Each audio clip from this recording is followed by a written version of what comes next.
The March fog still blanketed southern England like a shroud of ghosts when the Rolls-Royce Merlin engine of Hurricane P-3576 awakened RAF Tangmere with its deep, metallic roar.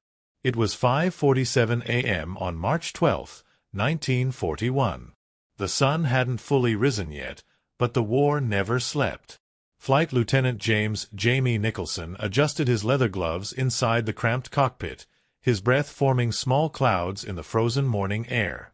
23 years old. Pale face.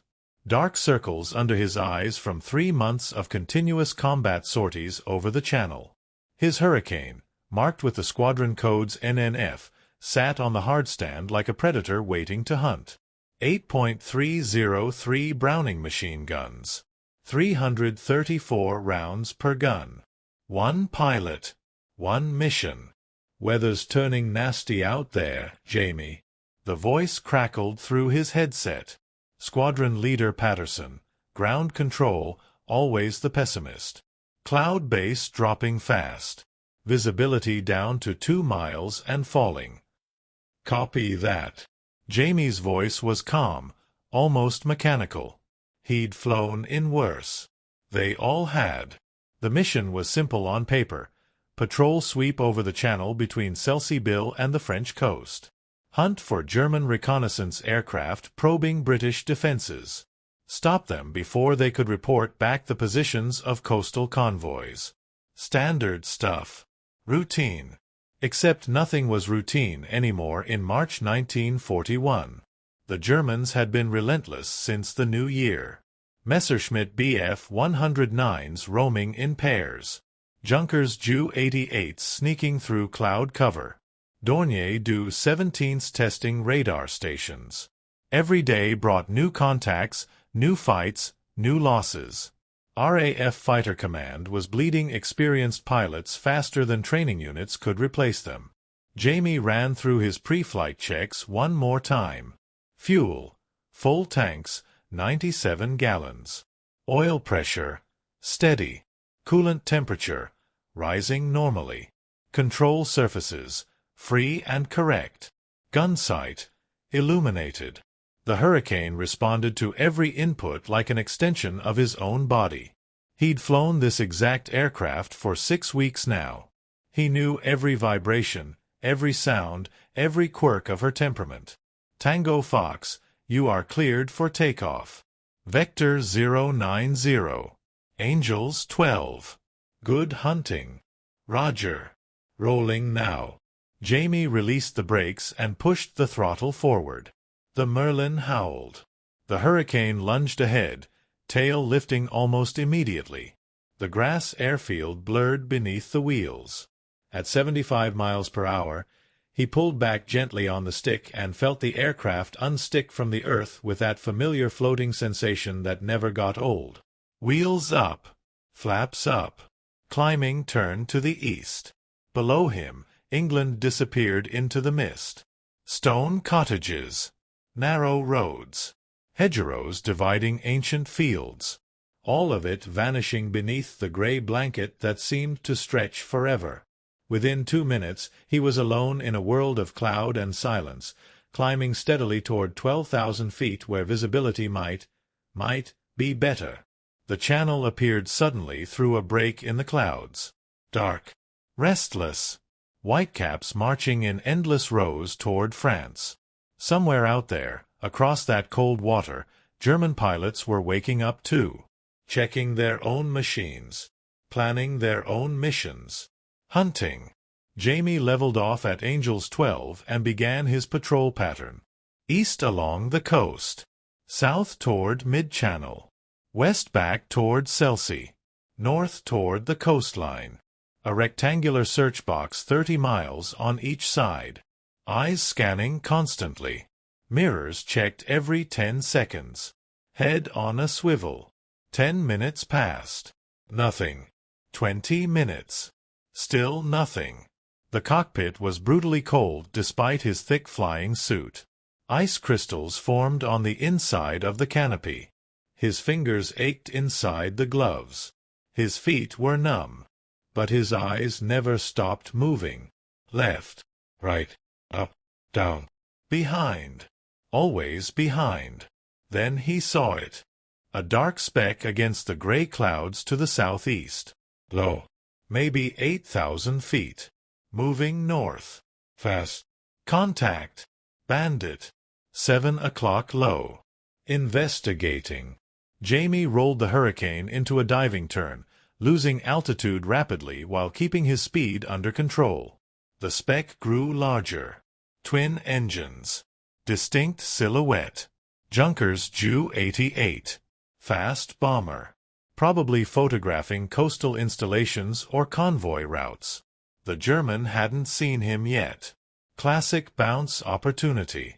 Jamie armed his guns, checked his gun sight one more time, and positioned himself above and behind the Junkers, using the sun, weak as it was, for cover. 2,000 feet separation.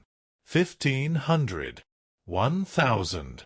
The Ju-88's rear gunner suddenly swung his weapon around. Too late for a warning, but enough for a few desperate bursts. Tracer rounds arced past Jamie's canopy like angry hornets. Jamie pressed the trigger. All 8 Brownings erupted simultaneously with a sound like tearing canvas. The Hurricane shuddered from the recoil. Shell casings tumbled away into the slipstream.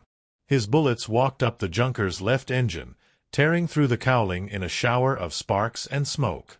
The German bomber snap-rolled left and dove hard, trailing black smoke. Jamie followed, firing again. More hits. The right wing. The fuselage. Glass exploding from the canopy. But the Junkers kept flying, kept diving, heading for the cloud deck below. Jamie stayed with him. 7,000 feet. 6,000. 5,000. The cloud layer rushed up to meet them both. They plunged into it together, hunter and prey, and the world turned gray. That's when everything went wrong. Inside the cloud, Jamie lost visual contact immediately. He should have pulled up. He should have climbed back into clear air. Standard procedure. Instead, he tried to stay with the Junkers, convinced he could finish him off. His instruments became his only reality. Altimeter unwinding. Airspeed building.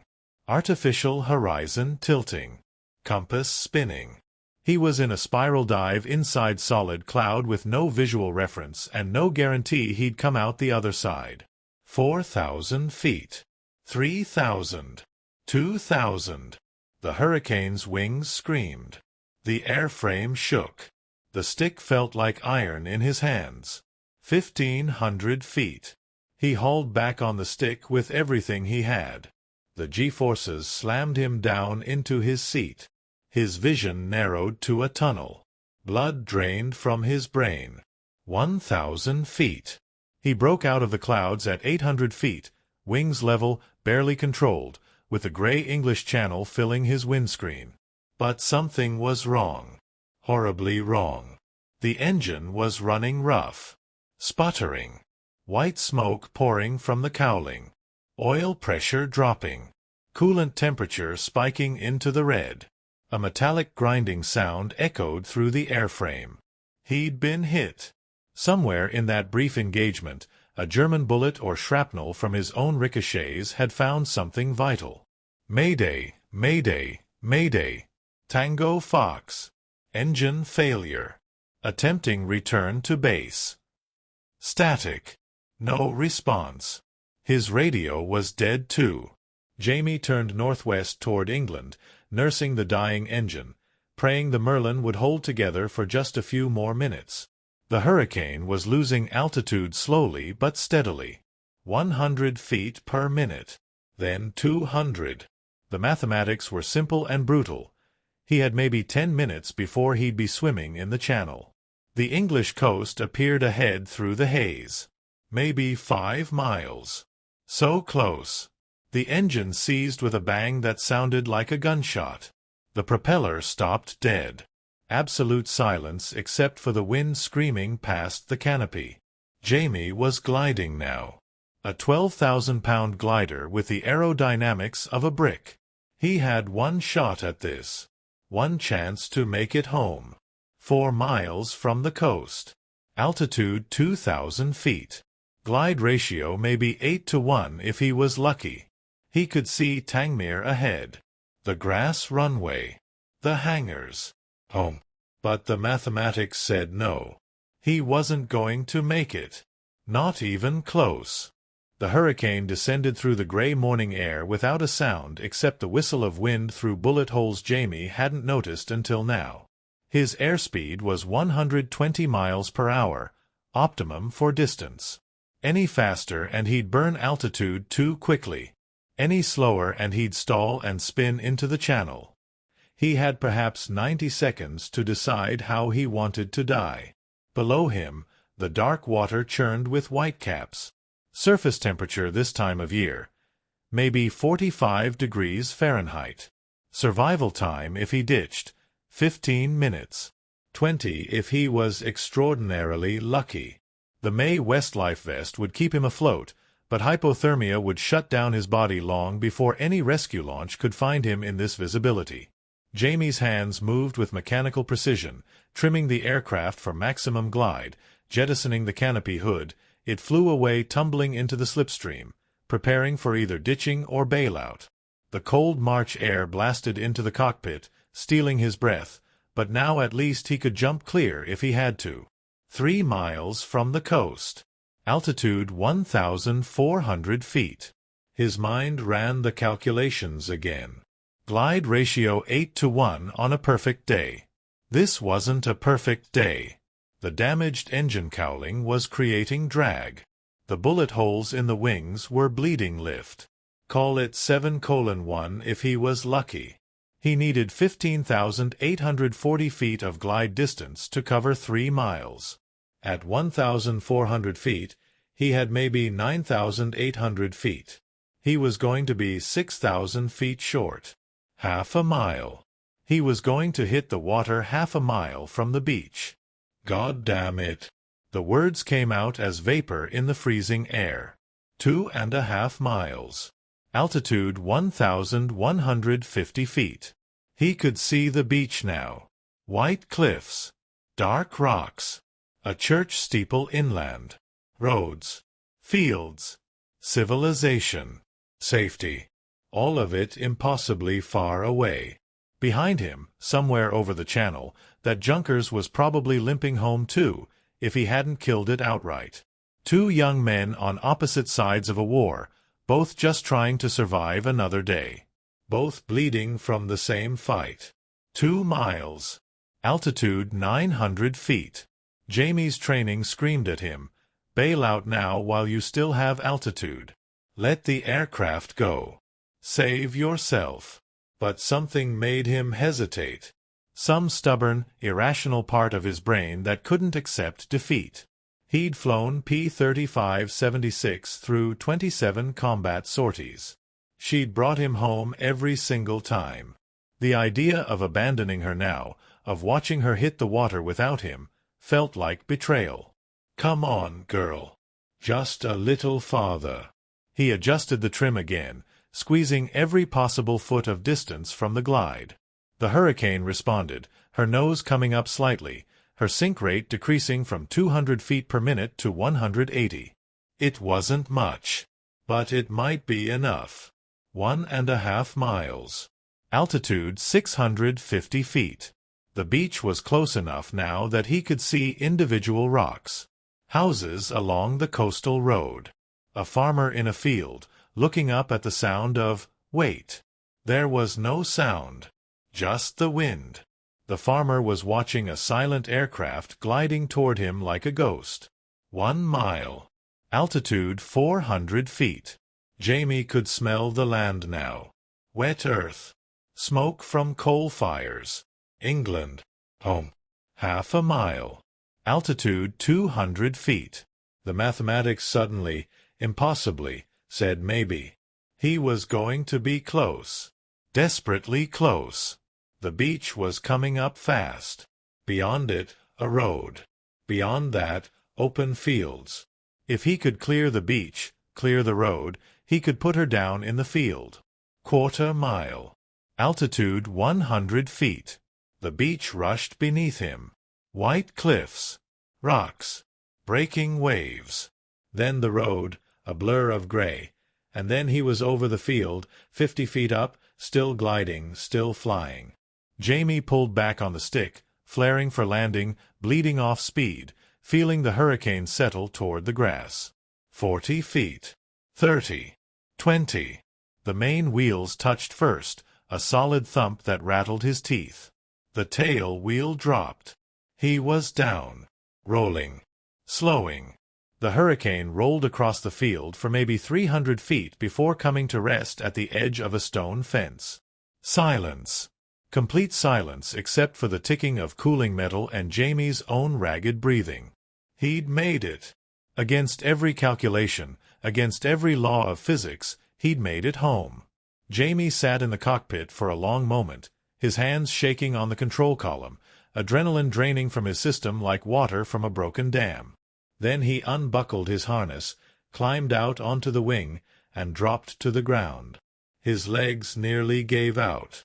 He caught himself against the fuselage, leaning there, forehead pressed against the cold metal. "You bloody marvelous bitch," he whispered. That's when he heard the voices. Shouting. Running footsteps. He looked up and saw a group of men sprinting across the field toward him. Civilians. Home Guard, probably. One of them was the farmer he'd seen from the air. "You all right, son?" The farmer arrived first, panting, eyes wide. "Saw you coming in. Thought you were dead for certain." "I'm fine. Jamie straightened up, trying to look composed, trying to look like an RAF officer who had everything under control. "I need to get to Tangmere. I need to report." Tangmere. The farmer looked confused. "Son, you're 12 miles from Tangmere. You're outside Bognor Regis." 12 miles. He'd glided 12 miles with a dead engine. That was impossible. That was the hurricane. Jamie turned back to look at his aircraft, really seeing it for the first time since landing. The morning light was better now, the fog lifting, and what he saw made his stomach drop. The entire left side of the engine cowling was blown open, metal petals bent back like a grotesque flower. Oil streaked the fuselage all the way back to the tail.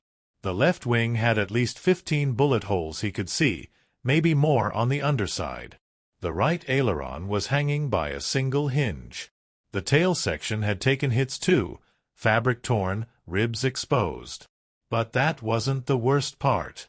The worst part was the propeller. It hadn't just stopped. It had sheared off completely.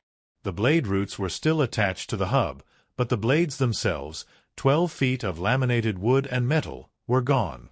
Torn away by the seized engine or lost somewhere over the channel. Without the propeller, without that massive disk of drag in the slipstream, the hurricane had glided like a sailplane. Clean. Efficient. Impossibly far. "Jesus Christ," one of the Home Guard men whispered, staring at the wreckage. "How the hell did you fly that thing?" Jamie didn't have an answer.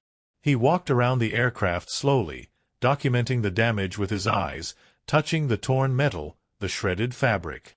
P-3576 would never fly again. She'd given everything she had, and then given more, to get him home. One last mission. One last impossible flight. A truck appeared on the road, RAF markings visible even at a distance. Word had gotten out fast. Within minutes, a young pilot officer jumped out, followed by 2 airmen with toolboxes. "Flight Lieutenant Nicholson?" The officer saluted. "Pilot Officer Henshaw, sir. Tangmere sent us as soon as the Observer Corps reported your landing." "Are you injured?" No, I'm fine." Jamie returned the salute automatically. "The Junkers. I hit him over the channel. He was diving for cloud cover when my engine went." "Did anyone else engage?" "Negative, sir. You were the only aircraft in that sector. Weather's closed in everywhere else." Henshaw walked around the hurricane, whistling low. "My God, Sir, how did you? I don't know. Jamie cut him off. I need to debrief. I need to file my report. The Junkers was heading north last I saw him. Probably hit, definitely smoking. He might have made it home too. Yes, sir. We'll get you back to base. Henshaw paused, looking at Jamie with an expression that was hard to read. Respect? Oh, fear. Sir, the ground crew is going to want to examine this aircraft. The propeller situation is unusual. It's more than unusual. It's impossible. Jamie looked at P-3576 one more time. But here we are. The ride back to Tangmere was silent. Jamie sat in the truck cab, watching the countryside roll past, trying to process what had just happened. He'd flown 12 miles with a dead engine and no propeller. He'd glided farther than any hurricane should have been able to glide. He'd beaten mathematics and physics through sheer dumb luck and, what? Will. Desperation. Divine intervention? He didn't believe in divine intervention.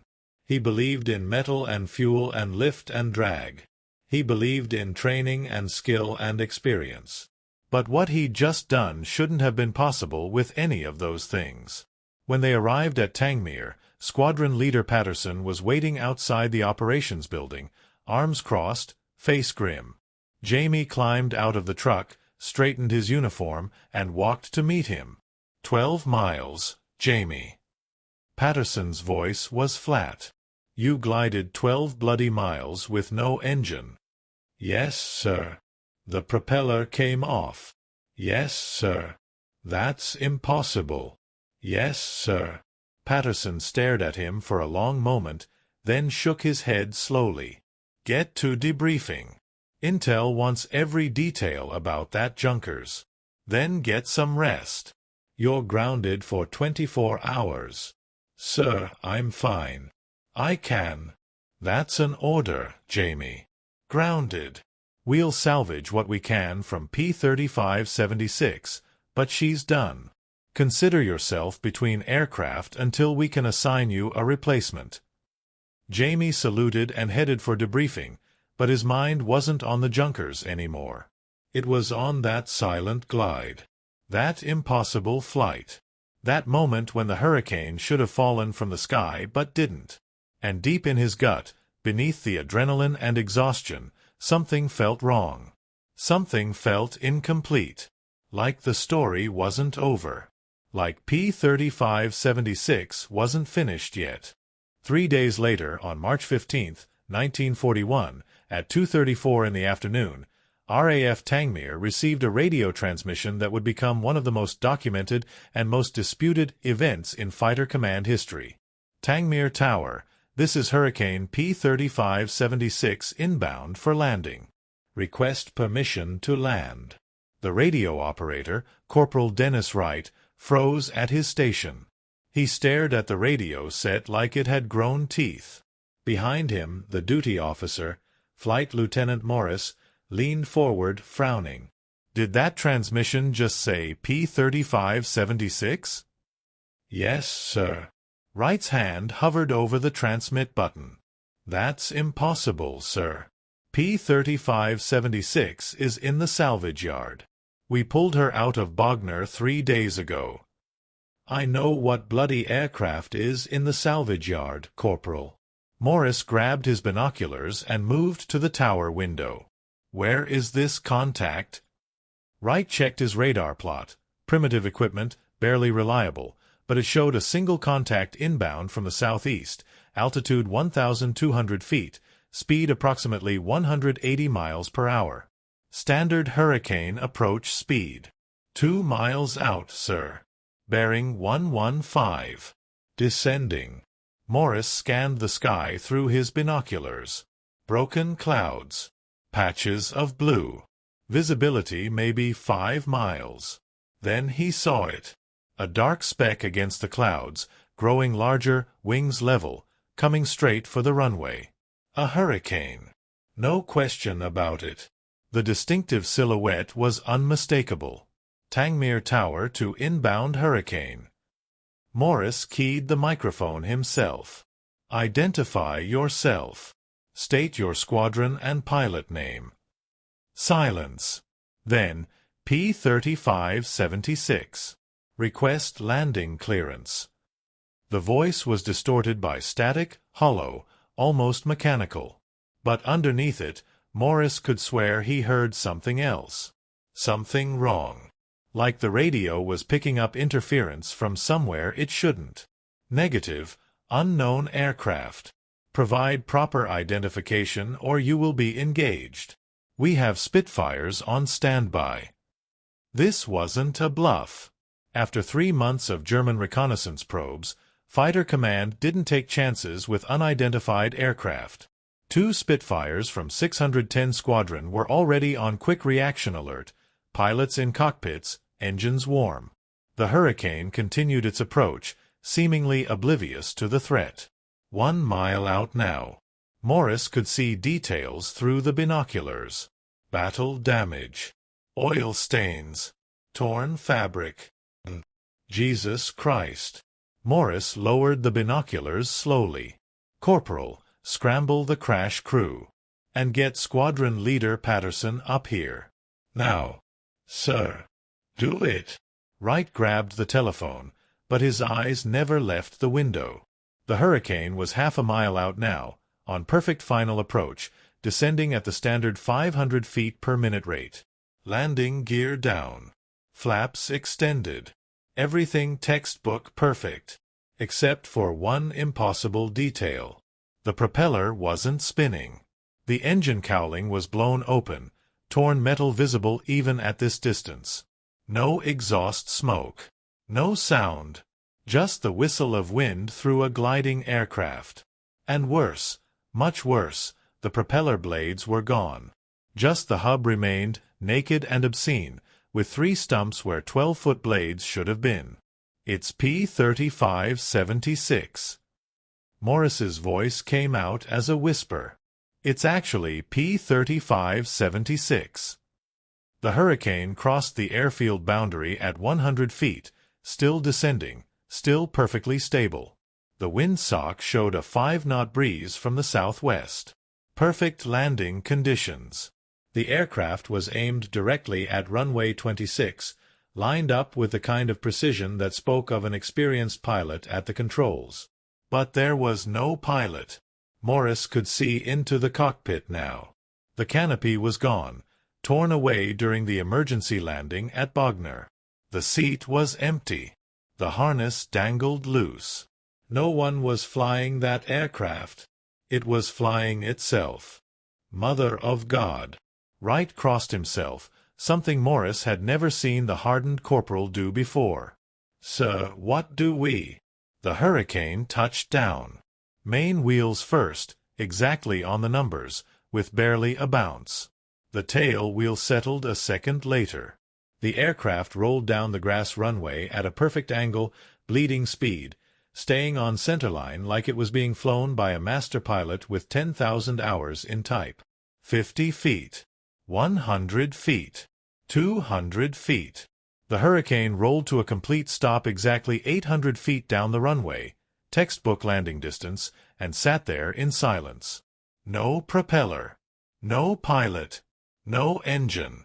Just a shattered aircraft that shouldn't have been able to fly sitting peacefully on the grass like it had just completed the most routine patrol in history. The crash crew trucks were already racing toward it, bells clanging, but they slowed as they approached, the drivers clearly uncertain about what they were dealing with. The lead truck stopped 50 feet away. 6 men in fire suits climbed out slowly, carrying extinguishers, approaching the Hurricane like it might explode or vanish or do something equally impossible. Morris was already down the tower stairs and running across the airfield, Patterson right behind him, both men breathing hard by the time they reached the aircraft. The ground crew had formed a cautious semicircle around P-3576, nobody willing to get too close. "Check for a pilot," Patterson ordered. Sergeant McCready, a 15-year RAF veteran who'd seen his share of strange things, climbed up on the wing and looked into the cockpit. He leaned in, checked behind the seat, checked the floor, then climbed back down, face pale. Nobody home, sir. Cockpit's empty.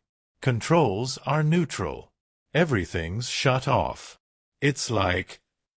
He struggled for words. It's like she flew herself home. Patterson walked around the aircraft slowly, his trained eye cataloging every detail. The shredded engine cowling. The missing propeller blades. The bullet holes in the wings and fuselage. The oil stains. The torn fabric. This was definitely P-3576. He'd seen the damage reports. He'd signed the salvage order. Check the elevator trim. Patterson's voice was steady, clinical, betraying none of the confusion that must have been churning inside him. Check all flight controls. I want to know the exact configuration of every system. 2 airmen climbed onto the wings and began examining the control surfaces. After 5 minutes of careful inspection, they reported back. Elevator trim is set for cruise, sir. Aileron trim neutral. Rudder neutral. Flaps are down. Must have been extended during approach. Landing gear is down and locked. Throttle is at idle cutoff. Magnetos are off. Fuel selector is off. Everything is shut down properly, sir. Like someone performed a complete shutdown checklist before landing. But there was no one to perform that checklist. Morris arrived, panting, and immediately grabbed Patterson's arm. Sir, we have a problem. A big problem. I'd say that's bloody obvious, Morris. No, sir. You don't understand. Morris pulled out a crumpled radio log. The transmissions. We recorded them. P-3576 made 3 radio calls during the approach. Standard position reports. Standard landing requests. I've listened to the recordings. It's Jamie Nicholson's voice. Patterson's face went rigid. That's impossible. Nicholson is in the mess hall having lunch. He's been grounded since the emergency landing. I spoke to him 20 minutes ago. I know, sir. But listen to this. Morris had brought a portable playback unit, crude but functional. He pressed play. The voice that came out of the speaker was unmistakably Flight Lieutenant Nicholson. Same accent. Same cadence. Same slight rasp from too many cigarettes. Tangmere Tower, this is Hurricane P-3576 inbound for landing. Request permission to land. Patterson's jaw tightened. Get Nicholson out here. No. And I want the maintenance logs for P-3576. I want to know every person who touched that aircraft in the last 72 hours. I want to know where it's been, who moved it, and how the hell it got airborne. But deep down, Patterson already knew the answers wouldn't make sense. He'd been in the RAF since 1936. He'd flown everything from Gladiators to Spitfires. He'd seen combat. He'd seen miracles. He'd seen tragedies. But he'd never seen anything like this. A hurricane with no engine, no propeller, and no pilot, flying itself home like a ghost returning to haunt the living. Jamie Nicholson arrived 10 minutes later, still chewing the last bite of his sandwich, completely unaware of what was happening. He saw the crowd around P-3576 and broke into a jog, assuming there'd been a crash or an incident. Then he saw the aircraft and stopped cold. That's my Hurricane. It just landed itself, Jamie.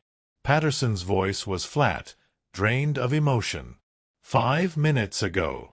Perfect 3-point landing. No pilot. Your voice on the radio. Jamie walked toward P-3576 like a man in a trance. He ran his hand along the fuselage, touching the torn metal, the bullet holes, the oil stains. Everything exactly as he remembered from 3 days ago. Except now the aircraft was here, at Tangmere, where it shouldn't be. Where did it take off from? Jamie's voice came out hollow. It didn't. Morris shook his head. We've contacted every airfield within 100 miles. Nobody launched a Hurricane today. Nobody saw anything take off. P-3576 has been sitting in our salvage yard since we recovered it from Bogner. Under guard. Under surveillance. Multiple witnesses confirm it never moved. Then how? We don't know. Jamie climbed into the cockpit and sat in the seat he'd occupied 3 days before. Everything was exactly as he'd left it. The trim settings. The flap position. The fuel selector. Even the parachute was still there, folded neatly on the seat. She came home, Jamie whispered. What? Patterson leaned closer. She came home. I told her, when I was gliding toward Bogner, I told her, just a little farther. I told her to get me home. Jamie looked up at Patterson, his eyes wide, almost childlike. She was listening. Patterson wanted to dismiss it as shock, as trauma, as the rambling of a pilot who'd been through too much. But standing there, looking at an aircraft that had just flown 12 miles with no engine and no pilot, he couldn't find the words to argue. The Air Ministry would investigate, of course. Engineers would examine every inch of P-3576. Psychologists would interview everyone who'd witnessed the landing. Intelligence officers would write classified reports that would be buried in vaults for decades. But none of them would have an answer that made sense. Because some things in war transcend logic. Some bonds between pilot and machine go deeper than metal and fuel. And sometimes, just sometimes, an aircraft finds its way home through sheer will, through memory, through something that has no name but feels undeniably real. P-3576 had made a promise. And she'd kept it. The interrogation room at RAF Tangmere was small, windowless, and painted the same dull green as every military building in Britain. Jamie Nicholson sat across from 3 men, Air Commodore Harold Fenton from Fighter Command Headquarters, Wing Commander Peter Ashworth from Air Ministry Intelligence, and Dr. Raymond Kellner, a psychologist attached to the RAF Medical Branch. It was March 18, 1941, 3 days after P-3576's impossible flight. Let's go through it one more time, Flight Lieutenant. Fenton's voice was patient but firm. On March 12th, you engaged a Junkers Ju-88 over the channel. Your engine failed.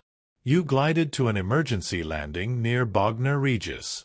Correct. Yes, sir. And during that glide, you spoke to the aircraft. You told it to come on and just a little farther. Is that accurate? Jamie hesitated. He knew how it sounded. He'd known from the moment they'd brought him in here that they thought he was cracking up, suffering from combat fatigue, seeing things that weren't there. I may have said something like that, sir. It's common for pilots to. To what? Dr. Kellner leaned forward, pen poised over his notepad. To anthropomorphize their machines? To project human qualities onto inanimate objects? To talk to themselves under stress, sir. To maintain focus. To stay calm. And you believe the aircraft heard you? Ashworth's tone was carefully neutral. You believe P-3576 understood your request? I don't know what I believe, sir. Jamie met his eyes directly. I know what happened. I glided 12 miles with a dead engine. That's documented. I know P-3576 landed at Tangmere 3 days later with no pilot. That's documented. I know the radio transmissions were in my voice. That's documented. Everything else is speculation. Fenton exchanged glances with the other 2 men, then pulled out a thick folder. The engineers have completed their examination of P-3576. I want you to listen to their findings. He opened the folder and began reading. Quote, Aircraft serial P-3576 sustained catastrophic engine damage consistent with coolant loss and subsequent seizure. Propeller blades sheared off at roots during seizure event. Control surfaces show evidence of combat damage but remained functional. Landing gear mechanism operated normally despite lack of hydraulic pressure. Most significantly, examination of control linkages shows no evidence of external manipulation. The aircraft could not have been remotely piloted or controlled by any known technology. End quote. Jamie said nothing. What could he say? The tower recordings have been analyzed by 3 independent experts. Ashworth took over. All 3 confirm the voice is yours. Exact match. Not a recording, not an impersonation. Your voice, speaking in real time, requesting landing clearance. Except you were in the mess hall at the time, with 14 witnesses. I know, sir. So explain it. Fenton's patience was wearing thin. Because right now, we have an aircraft that flew itself home, using your voice, 3 days after you crash-landed it 12 miles away. That's not combat fatigue. That's not stress. That's not anything I can put in a report to the Air Ministry without sounding completely insane. The room fell silent. Jamie looked down at his hands, at the calluses on his palms from gripping control columns, at the faint scar on his thumb from a canopy latch that had cut him during a scramble 6 months ago. Real hands. Real scars. Real memories. Permission to speak freely, sir? Granted. I think we're asking the wrong question. The question isn't, how did P-3576 fly home? The question is, why did we assume it couldn't? Jamie looked up, meeting each man's eyes in turn. We've been flying for barely 40 years. We think we understand aerodynamics, lift, drag, thrust. But do we really? Do we understand everything about how metal and air and velocity interact? Do we understand consciousness? Do we understand will? Do we understand what happens when a man and a machine share 3 months of combat, share life and death every single day? Dr. Kellner was writing furiously. You're suggesting the aircraft developed some form of consciousness? I'm suggesting we don't know what consciousness is, sir. Maybe it's not just neurons and synapses. Maybe it's patterns, repetition, shared experience, memory encoded in metal the same way it's encoded in flesh. Jamie knew he sounded crazy, but he didn't care anymore. I flew P-3576 27 times. 27 sorties. 27 times I climbed into that cockpit, started that engine, and trusted her with my life. 27 times she brought me home. Maybe, just maybe, she wasn't finished yet. The 3 men exchanged looks that Jamie couldn't quite read. Skepticism? Concern? Fear? You're grounded indefinitely, Flight Lieutenant. Fenton closed the folder with a sharp snap. Medical leave. No flying duties until Dr. Kellner clears you. That's not a punishment. It's for your own safety and the safety of your squadron. Yes, sir. Jamie had expected this. And you're not to discuss this incident with anyone outside this room. Official story is P-3576 was damaged beyond repair and scrapped. The landing on March 15th never happened. Is that clear? Crystal clear, sir. But even as Jamie saluted and left the interrogation room, he knew the truth would leak out. It always did. Ground crew talked. Tower operators talked. Pilots gossiped worse than old women at a church social. Within a week, half of Fighter Command would know about the hurricane that flew itself home. And they were right. By April, the story had spread to every RAF station in southern England. By May, variants of the tale were being told in pubs from Dover to Cornwall. Some said Jamie Nicholson had died in the crash and his ghost had flown the hurricane home. Some said the aircraft was haunted by a pilot killed in an earlier crash. Some said it was all a hoax, a propaganda stunt gone wrong. But the witnesses knew better. Corporal Wright, who'd taken the radio calls. Flight Lieutenant Morris, who'd watched through binoculars. Sergeant McCready, who'd climbed into the empty cockpit. Squadron Leader Patterson, who'd signed the reports he knew would be buried and classified. They knew what they'd seen. P-3576 sat in a hangar at Tangmere for 3 weeks while various officials debated what to do with it. Some wanted to preserve it for study. Some wanted to destroy it to prevent rumors. In the end, bureaucratic indifference made the decision for them. On April 9, 1941, P-3576 was officially struck off charge and consigned to the scrap heap. Workers stripped her of useful parts, instruments, radios, control components, and the remaining hulk was cut up for salvage. The Rolls-Royce Merlin engine, damaged beyond repair, was sent to a factory for analysis that produced no useful conclusions. The airframe sections were melted down for raw materials to build new aircraft. By May 1941, Hurricane P-3576 no longer existed as a physical object, but as a memory, as a legend, as a story that pilots told to new recruits on dark nights. She was immortal. Jamie Nicholson was cleared for flight duties in June 1941. Dr. Kellner's final report concluded he was mentally sound, physically fit, and demonstrated no signs of delusional thinking. The incident with P-3576 was attributed to stress-induced perceptual distortion and quietly forgotten by official channels. Jamie flew Hurricanes for another year, then transitioned to Typhoons in 1943. He survived the war, married a nurse he'd met during his medical leave, and worked as a commercial pilot for British European Airways until his retirement in 1968. He never flew another aircraft with the same bond he'd shared with P-3576. He was interviewed about the incident exactly once, in 1967, by a journalist researching unusual RAF stories from the war. The article was never published. The editor thought it was too unbelievable, but the transcript survived in archives. The journalist had asked, "Do you really believe the aircraft flew itself home?" Jamie's answer, recorded on tape that still exists in the Imperial War Museum: "I believe I made a promise to bring her home, and when I couldn't, she kept that promise herself. I believe some bonds transcend metal and flesh. I believe P-3576 knew she was dying, knew this was her last flight, and she wanted to say goodbye properly. Not in a field near Bognor Regis, not in a salvage yard, but at Tangmere, where she belonged.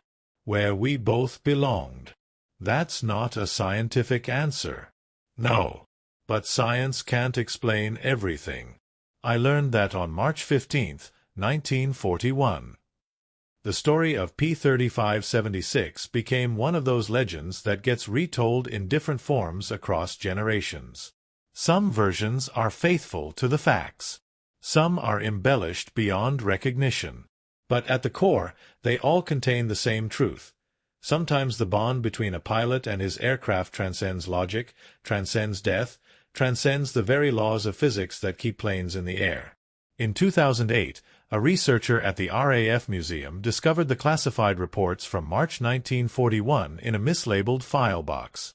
The documents had been declassified decades earlier but never properly catalogued. They confirmed everything: the witnesses, the radio recordings, the empty cockpit, the impossible landing.